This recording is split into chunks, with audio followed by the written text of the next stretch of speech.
Welcome or welcome back to the Citizen Channel. Hope you're all staying safe and well. And part one of our look at Zinchenko. Yes, Alexander Volodymyrovich Zinchenko. There you go. I won't spell it for you. In Ukraine, I haven't got a clue. Born the 15th of December, 1996. Yes, we're going to have a look at him today. Look at his time at City. Perhaps didn't get as many games as he would have liked. But I think more importantly is towards the end of his career, we appreciated what he did do when he came on the pitch. I mean, it's very hard, certainly playing in a pep team, to play to a consistent level when you're not playing week in, week out. And most pep players have to do it. Most City players have to do it at the moment. But certainly players like Zinchenko, who's always normally on the borderline of getting into the starting 11, would have to adapt more than other people. So we'll have a look at him today, see what he did. So this part one, let's have a look what we've got. He's born in Radymyshi, Zhytomyr Oblast, a town of about 14,000 people. And he made his debut in the Russian Premier League for a team called UFA, on the 20th of March 2015. He won't be doing that these days, would he? In a match against FC Krasnodar. On the 4th of July 2016, happy Independence Day, or happy, thank God we got rid of the Yanks Day, as I call it. On the 4th of July 2016, Zinchenko signed for City, an undisclosed fee at the time, but believed to be about between 1.7 and 1.8 million pounds. So mere chicken feed in this day and age. And the move surprised some, however, he was described by a Russian football scout as a real talent. And Bundesliga club Borussia Dortmund were also monitoring him as well. And they have an eye for a young player, don't they? He actually featured in friendlies prior to this season with us before moving somewhere else, including against Dortmund in a 1-1 draw in the International Champions Cup on the 28th of July. And then he was loaned out to Eredivisie club PSV on the 26th of August for the 2016-17 season. He returned to us for the 2017-18 season, including a pre-season in the United States, and made his debut on the 24th of October 2017, playing the full match, including extra time. Yes, so we got our money's worth out of him in a 0-0 draw with Wolverhampton Wanderers in the Carabao Cup Round 4. He made his first Premier League appearance on the 13th of December 2017, coming off the bench in a 4-0 away win at Swansea, replacing Fabian Delph on 73 minutes.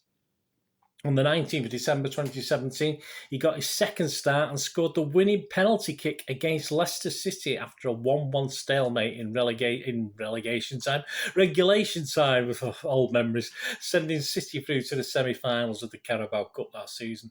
He gained an extended run in the side, starting 9 out of the next 16. Well, that was pretty extended for Zinchenko. I think he very rarely played more than 5 or 6 consecutive games from what I could see going back. He played in both legs of the Carabao Cup semi-final with Bristol City. And he made his FA Cup debut in the third round against Burnley on the 6th of January. He was unused sub in the Carabao Cup final, the 3-0 win over Arsenal. We tated him that day, and made his Champions League bout on the 7th of March in a 2-1 loss. And we won 5-2 on aggregate, but a 2-1 loss at home to the Etihad against FC Basel. Yeah, that was a bit of a miserable game, wasn't it? As we stormed to the title and 100 points, he would make just one start in the final 10 games in the last home game against Brighton on the 9th of May. And in the end of the season player ratings in the Manchester Evening News, he got just a 5 out of 10. But he got the following comment, was a bit more complimentary. It said, the youngster ended up as a makeshift left-back following the injury to Mendy and did well in that role. A good character around the dressing room too, and now looks to have a future under Pep. King of the Kip-Outs. We'll go over to King of the Kip-Outs for their little births class of 2017-18. This is King of the Kip-Outs 252. They say he got a 6 out of 10. That's okay. Watch my films. That's a watchable rating. So a good player rating. Another who exceeded all expectations. They say out of position at left back. Excellent in possession and used the ball intelligently under pressure. The obvious weakness, drawback, was a chronic lack of pace that saw him stranded and or exposed on several occasions. But given that he's barely more than a kid, in general terms, I thought he had a season to be proud of. Whether he'll still be here next year, though, with Mendy and Delph both fit-ish, is another matter. Well, there you go. Lack of pace. Yeah, I was looking at stuff from 21-22 where that came up as well. So perhaps he didn't speed up too much after that as well. His stats for the 2017-18 season: he played 1 Champions League game, 6 league games he started. He came on 2 as sub. He played 1 FA Cup game and played 4 Carabao Cup games, and that was it. That was his start. So not great, but hey, he was there doing his business. Right, on to 2018-2019 season. With appearances few and far between, it was obviously possible for Zinchenko to move away in the close season. Wolverhampton Wanderers were very, very interested in him and really wanted him, but he decided to stay and fight for his place, which was all credit to him.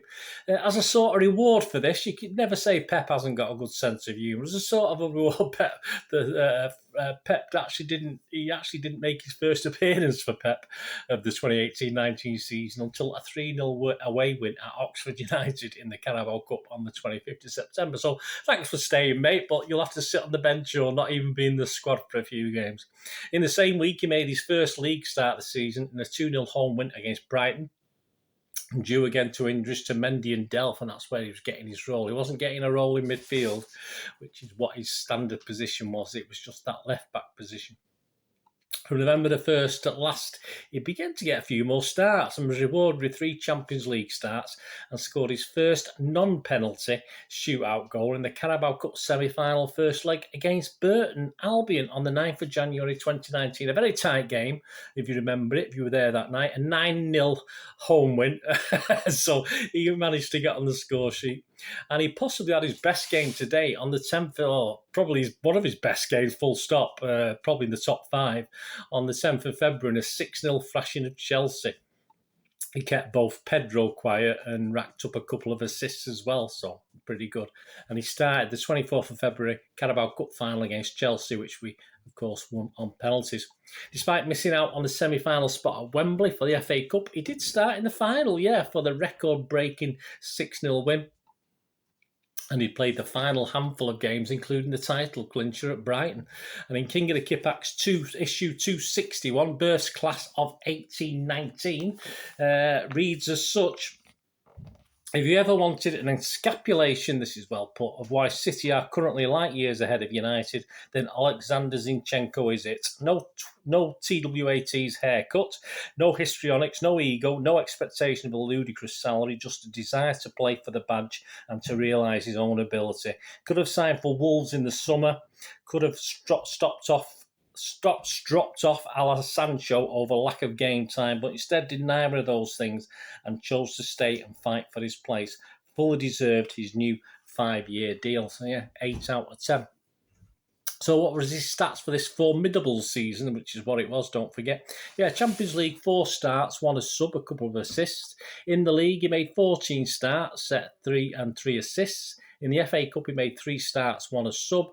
And in the Carabao Cup, he made 6 starts and, scored a goal. What more can we ask? Well, a lot more, but that's not bad. Not bad going, a lot better than the season before anyway. And as stated, in June 2019, he signed a new contract to keep him with us until 2024. And it appeared that Alex was the main man, as after starting in the Community Shield against Liverpool, he went on to start the next 6 games. I think that was possibly his longest run when he was at the club, until muscle fatigue. Yeah, that's probably why he didn't start many games. He got a bit of muscle fatigue, put him out of the game against Watford on the 21st of September. But sadly for Alex, just when it looks as though he might be getting a decent run or be more in Pep's mind to get in the team, worse was to follow. A knee injury and knee surgery kept him out for about 2 months, about 6 to 8 weeks. And at the beginning of December 2019, Zinchenko finally returned to full training. And on the 11th of December 2019, he played his first game after the injury against Dinamo Zagreb, replacing Jesus on 66 minutes. On the 4th of January 2020, he scored his second and what was to be his final goal for Manchester City. Not a lot of goals for, let's say, an attacking left back, shall we say? And he did play midfield as well. It was an opening goal in a 4-1 win over Port Vale in the FA Cup third round at the Etihad. But one of his low points, sadly, similar time, was a defeat 2-0 at Spurs, where he was sent off after 60 minutes for the first and only time in his City career for 2 bookable offences. Despite missing out in the Carabao Cup semi-finals against United, he was starting the final, a 2-1 win over Aston Villa on March the 1st. As the season stopped for COVID, only delayed the inevitable Liverpool title win. Zinchenko was an unused sub in the Champions League defeat to Lyon, and also the FA Cup semi-final loss to Arsenal. Finished the season on the bench, although he did get a few minutes over various games. So his summary stats for the 1920 season, disrupted by COVID, of course, but also disrupted by a big injury and also other little niggling injuries as well. He just made one Champions League start, one sub appearance. In the league, he played 13 times and 6 sub appearances. He just made one FA Cup appearance with 1 goal and just made 2 Carabao Cup appearances. So there you go. That's the end of part 1, guys. Join me in part 2. We look at his last couple of seasons where, yeah, does he get a better run? Probably not. Does he let us down? Not really. So let's see how it goes on, and let's see how he spends his last 2 seasons. So please join me for part 2 and share any memories you've got of Zinchenko as well. Any fond memories you've got of him. Just a great character to have around the ground, of course. And a sort of play football like a fan, didn't he? And he celebrated like a fan. Some of the images you would have seen during this vlog, superb. He's just like we would be playing football and enjoying it as a fan. Fantastic stuff.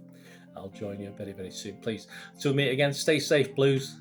Come on, City. Thanks for watching. Bye for now.